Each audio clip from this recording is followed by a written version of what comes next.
Magandang hapon mga kapatid, ako po si Mean Los Baños, ang Senate Correspondent po ng News 5 at live pa rin po tayo sa loob ng Senado. Pag-usapan natin yung palitan ng pahayag ni Senate President Pro Tempore Ping Lacson at Senator Amy Marcos. Sabi kasi ni Senator Ping Lacson, manahimik na lang daw si Senator Amy Marcos. Matapos yan, ng sunod-sunod na tirada ni Senator Marcos itong nakaraang linggo kung saan kinikriticize niya yung 2026 national budget na sinasabi niya tad-tad ng giniling at pira-pirasong mga pork barrel. Tinawag niya kasing soft pork yung dagdag na pondo para sa ilang mga ayuda programs. Gaya na lamang nung sa AICS o yung Assistance to Individual and Crisis Situation.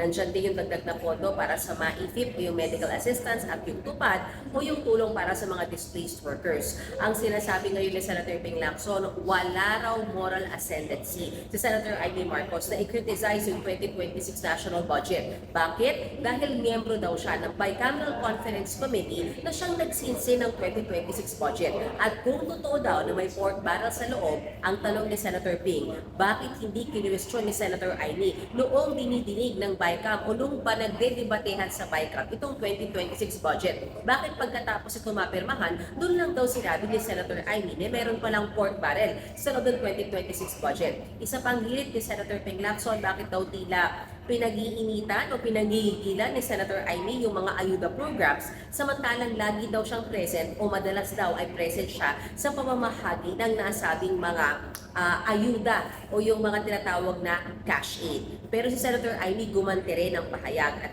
ayon sa kanya, tila pinanggigigilan daw siya ni Senator Ping Lacson at baka daw mauwi sa sabunatan. At pag nangyari daw yan, talo raw si Senator Amy.